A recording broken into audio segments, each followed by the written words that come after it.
घ्या, चांगलं बोलायला शिका आणि सगळ्यात महत्वाचं म्हणजे याच्या त्याच्या पाठीमागे बोलण्यात वेळ वाया घालू नका. एवढा वेळ मिळतो कुठून? आणि फार वेळ ना तुमच्याकडे बोलावा, पहावा, करावा, दुसरं करता कशाला काय? आणि लक्षात ठेवा, तुम्ही जी माग कुजबूज करता ना, हे असं आहे ते तसं आहे, ते सुद्धा इथंच फेडायचं. एक महाराज असे रस्त्याने चाललेले होते, बिचारी बाई काहीतरी काम करत होती आणि तिनं बघितलं महाराज आता जेवणाची वेळ आहे आणि रस्त्यानं चालले उन्हातानाच. म्हणली महाराज 2 मिनिट या, तांब्याभर पाणी घ्या. महाराजांना पाणी दिलं. म्हणले आता 2च मिनिटं थांबा, जेवायला वाढते, आता जेवणाची वेळ झालीये, जेवूनच जा. महाराजांना तिचा हात मोडता आला नाही, जेवायला थांबले. बिचारीला वाटलं की महाराज जेवतायत आणि गोडधोड काहीच नाही. शेजारच्या बाईकडे गेली, म्हणली महाराज जेवायला आलेत, जरा काही गोडधोड आहे का? म्हणली मी आत्ताच खीर बनवली, एवढी खीर घेऊन जा. खीर घेऊन आली. महाराज चांगले जेवत होते, खीर घेतली आणि खीर घेतल्याबरोबर महाराज मरून पडले. आता म्हणले नेमकं झालं कसं? प्रकरण वरती गेलं चित्रगुप्ताकडे. यमानं विचारलं काय झालं? इकडं गल्लीतल्या 2 बायका गप्पा मारत होत्या. त्या म्हणल्या महाराज बिचारे चांगले त्यांचे चालले होते, हिनी ना प्लॅन करून बोलवलं म्हणले महाराजांना. ते म्हणले एकटीनं नाही, दोघींचं मिळून ठरलेलं आहे म्हणले. यांच्या ह्या गप्पा चाललेल्या. आणि मग जेव्हा इन्व्हेस्टिगेशन पूर्ण झाली आणि यमाच्या लक्षात आलं की प्रकरण काहीतरी वेगळे आहे. ज्या वेळेस ती बाई खीर घेऊन येत होती त्यावेळेला नेमकं वरतून घार चाललेली होती. घारीच्या तोंडात साप होता, त्या सापाचं विष त्या वाटीत पडलं आणि म्हणून महाराज गेले. आणि जेव्हा यमानं हे सगळं चित्रगुप्ताला सांगितलं, मग विचारलं हे पाप नेमकं टाकायचं कोणाच्या नावावर? ते म्हणले त्या घारीच्या नावावर टाका म्हणले. तिला तेच वेळ सापडला का? ते म्हणले तिची काय चूक, ती बिचारी तिचं भक्ष्य घेऊन चालली होती. म्हणले मग सापाच्या टाका, त्याला बरं विष वाटीतच टाकायचं होतं. म्हणले अहो ते तर त्याचा जीव वाचवत होता. म्हणले मग जिनं जेवायला बोलवलं ना तिच्या नावावर टाका. महाराज चालले होते ग, हिला काय कारण होतं जेवाय? अरे म्हणले तिनं तर बिचारीनं जेवायला बोलवलं. म्हणले मग जिनं खीर दिली तिच्या वाट्याला तर टाका. म्हणले तिच्या वाट्याला नाही टाकता यायचं. म्हणले मग हे पाप टाकायचं कुणाच्या वाट्याला? त्या दोघी नाही का बोलत होत्या?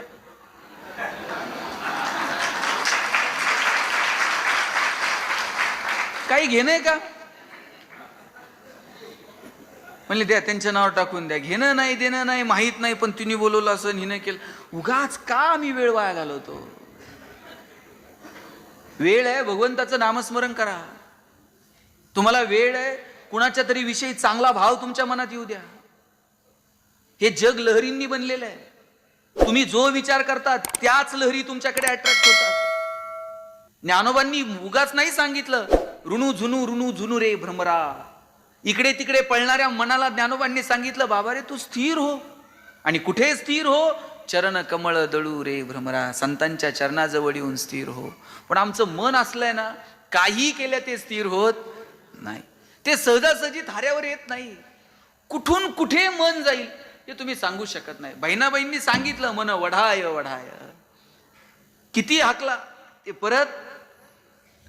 आणि म्हणून मनाला स्थिर करण्यासाठी नामस्मरण हा एक उपाय आहे. त्या नामस्मरणाची सुद्धा स्पर्धा चालू आहे. नामस्मरण कोणासाठी करायचंय? ते आपल्यासाठी करायचंय. आपलं चित्त शुद्ध व्हावं, स्थिर व्हावं आणि शुद्ध अंतःकरणातून आपल्या ठाई आपल्या हातून चांगलं काम घडावं म्हणून नामस्मरण आहे. एक गवळण होती चंद्रा नावाची. ती एका महाराजांकडं दूध द्यायला जायची आणि काठोकाठ माप भरून द्यायची. एक टिपका भर पण माप उरतून जास्त घालायची नाही. आणि आपलं लक्ष कशाकडे असतंय दूधवाल्याच्या? त्यातल्या त्यात पहिल्या मापाकडं. ते वरतून एक धार टाकतं, आपलं लक्ष त्या धारेकडे असतं. चंद्राने कधी टिपका भर पण दूध महाराजांना जास्त घातलं नाही. महाराज असे जपमाळ जपत बसलेले होते. त्यांचा शिष्य दूध घ्यायला गेला.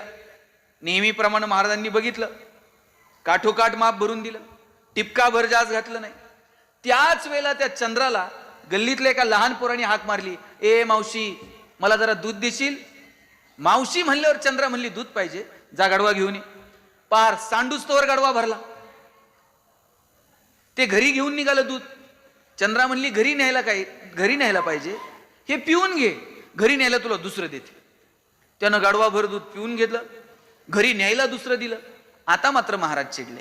महाराज म्हणले, चंद्रा, मी तुला पैसे देतो, कधी टिपकाभर दूध जास्त घातलं नाही, आणि या पोरानं तुला काय मावशी म्हणून हाक मारली, त्याला प्यायला वेगळं दूध, घरी न्यायला वेगळं दूध. आडानी चंद्रा महाराजांना म्हणली, महाराज, पैसे देणं आणि पैशाच्या बदल्यात मी दूध देणं हा व्यवहार झाला. त्या लेकरानं मला मावशी म्हणून हाक मारणं हे प्रेम आहे, त्यात कसलं मोजमाप आलं म्हणून. त्याच्यात मोजमाप नाही म्हटले प्रेमात, भक्तीत. आणि याच्यावर महाराजांना चंद्रा म्हणते, महाराज, तुम्ही तर नाव सुद्धा मोजून घेता. आता तर मशीन आलेत, आता बॅनर लागतात, 1 कोटी राम नामात. सांगायचंय कुणाला?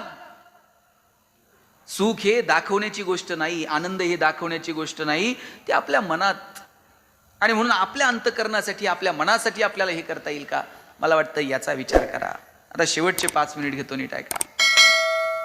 ज्या दिवशी आम्हाला आमच्या मनाला थाऱ्यावर आणता येईल, त्या दिवशी आमचं जगणं सुंदर होऊन जातं. आमच्या सगळ्या दुःखाचं कारण जर काय असेल तर आमच्यातला अहंकार आहे. आणि हे तुकोबांना कळलं, म्हणून तुकाराम महाराज म्हटले, अहंकार गेला, तुका म्हणे देव झाला. आणि अहंकार आला, तुका म्हणे वाया गेला. किती साध्या 2 वाक्यात तुकोबांनी आपल्या जगण्यातला राम सांगून टाकला. तुम्हाला जर अहंकार झाला तर समजायचं आता आपण वाया गेलो, आणि अहंकार गेला तर समजायचं आपण देव झालो. रावण सुद्धा कमी हुशार नव्हता, पण केवळ आणि केवळ अहंकार. रावण तर पुलस्ती मुनींचा नातू होता, प्रचंड शूरवीर होता, विद्वान होता, भगवान शंकराचा भक्त होता, पण केवळ आणि केवळ रावणाला अहंकार सोडता आला नाही, मनातला लोभ सोडता आला नाही, म्हणून रावण वाया गेला. आणि राम प्रचंड औदार्य, इतका किंचितचाही अहंकार नाही. रावणाला ज्यावेळेस रामानं मारलं त्यावेळेस मंदोदरीला प्रश्न पडला, असा कोण आहे राम? अयोध्यावरून आलेला राम असा कोण आहे की दशानंद लंकेश रावणाला ज्यानं मारलं? आणि असा राम कोण आहे हे पाहण्यासाठी म्हणून मंदोदरी निघाली. राम असा दगडावरती बसलेला होता, पाठमोरा. मंदोदरी अशी मागून गेली, आणि कुणीतरी स्त्री आहे, तिची सावली फक्त अंगावर पडली, अंगावर एका स्त्रीची सावली पडली, तर राम उठून उभा राहिला आणि हात जोडून विचारलं, आपण कोण आणि येण्याचं प्रयोजन का? मंदोदरीने सांगितलं, मी लंकेश रावणाची पत्नी आहे, आणि मी बघायला आले होते रावणाला मारणारा राम नेमका कोण आहे. पण प्रभू, मला माझ्या प्रश्नाचं उत्तर मिळालं. वल्कल परिधान केलेल्या सीतामाईला उचलून नेण्याचा मोह ज्याला टाळता आला नाही, तो रावण कुठं? आणि परस्त्रीची नुसती सावली अंगावर पडली तर उठून उभा राहून हात जोडणारा राम कुठं? मला माझ्या प्रश्नाचं उत्तर मिळालं, मंदोदरी म्हटली. म्हणून आम्हाला अहंकार सोडता आला पाहिजे. ज्या दिवशी अहंकार गेला त्या दिवशी जगणं सुंदर होऊन जातं. आणि म्हणून मला सांगायचंय, अहंकार जाऊ द्या, एकमेकांच्या मदतीला धावून जा, आणि त्याच्यासाठी स्वतःचं अंतःकरण शुद्ध ठेवा. आणि शुद्ध अंतःकरणासाठी चंचल मनाला होऊन जातं. आणि म्हणून मला सांगायचंय, अहंकार जाऊ द्या, एकमेकांच्या मदतीला धावून जा, आणि त्याच्यासाठी स्वतःचं अंतःकरण शुद्ध ठेवा. आणि शुद्ध अंतःकरणासाठी चंचल मनाला कुठेतरी आवर घाला. आणि चंचल मनाला आवर घालायचं असेल, दुसरा पर्याय नाही. चरण कमळ दळू, आम्हाला संतांच्या चरणाजवळ, संतांच्या साहित्याजवळ आम्हाला जावं लागेल. आणि त्यासाठी प्रयत्न करा. किती मन चंचल आहे आमचं, त्या चंचल मनाचा थांग पत्ता सुद्धा लागत नाही. ट्रेननी एक महाशय चाललेले होते, आणि एक तरुण पोरगा त्यांच्या समोर बसलेला होता. त्या तरुण पोरानं त्या गृहस्थाला विचारलं, अहो वाजले किती? ह्या माणसानं वेळ काहीच सांगितलं नाही. त्या पोराकडे असा बघत राहिला. तो म्हणला, अहो मी तुम्हाला विचारलं टाइम किती झालाय, मला टाइम सांगा. हा माणूस म्हणला, ज्याच्या हातात घड्याळ नाही त्याला मी कशाला टाइम सांगू? तो म्हणला, अहो घड्याळ नाही म्हणून तो तुम्हाला विचारलं टाइम किती. अजिबात सांगणार नाही म्हटलं. म्हणले का? म्हणले ही बोलण्याची सुरुवात आहे. तू मला टाइम विचारणार, मग मी तुला टाइम सांगणार. इथं आपल्यातल्या संवादाचं बीज पेरलं जाणार, मग संवाद वाढत जाणार. टाइम सांगितल्यानंतर तू मला विचारणार चाललात कुठं, बरं तुला माहित आहे ट्रेन मुंबईला चालली आहे, तरी तू मला विचारणार. मी म्हणणार मुंबईला चाललोय, मग तू मला म्हणणार मुंबईत कुठं राहता, मी म्हणणार कुर्ल्यात राहतो, मग तू म्हणणार मी पण कुर्ल्यात राहतो. मग मी तुला म्हणणार या कधीतरी चहाला, तू टाइम काढून चहाला येणार. बरं तू घरी येणार, मी तुला चहा देणार. घरात माझी तरुण पोरगी आहे, तू तिला विचारणार किती वाजले, परत तुमच्यात बोलणं सुरू होणार. मग कधीतरी तू लग्नाचं प्रपोजल घेऊन माझ्याकडे येणार, आणि ज्याच्या हातात घड्याळ नाही त्याला मी माझी पोरगी देऊ आहे म्हणणार. काय कुठं जातं हो मन आमचं? मन थाऱ्यावर आणणं एवढं सोपं नाही, हे साधू संतांना समजलं, आणि म्हणून त्यांनी मनाला आवर घालायला सांगितला. ज्या दिवशी मन शुद्ध होईल, ज्या दिवशी मन स्थिर होईल, ज्या दिवशी आम्ही अहंकारापासून दूर जाऊ, त्या दिवशी आमचं जगणं सुंदर होऊन जातं. तुम्हाला सगळ्यांना आनंदात राहायचंय का? नक्की राहायचंय? किती जणांना आनंदी राहायचंय? हात वर करा बरं. तिकडं माग बाबा फेटा, बाबांनी दोन्ही हात वर केले. शब्बास, घ्या घ्या हात खाली घ्या. सगळ्यांना आनंदी राहायचं. मी दुसरा प्रश्न विचारतो, तुम्हाला आनंदी राहायचंय का तुम्ही आनंदी आहात हे जगाला दाखवायचंय? राहायचंय का दाखवायचंय? नक्की. मग आनंदी राहणं खूप सोपं आहे, पण आपली गडबड काय माहितीये का? आपल्याला आनंदी राहायचं नाहीये, आपण आनंदी आहोत हे जगाला कळलं पाहिजे. लाखो रुपये खर्च करून लोक परदेशात फिरायला जातात, आणि तिथं काहीच बघत नाहीत. फोटो काढते, स्टेटसला ठेवते, त्याला बघण्यात इंटरेस्ट नाहीये. आपण कुठे आहोत हे जगाला कळलं पाहिजे.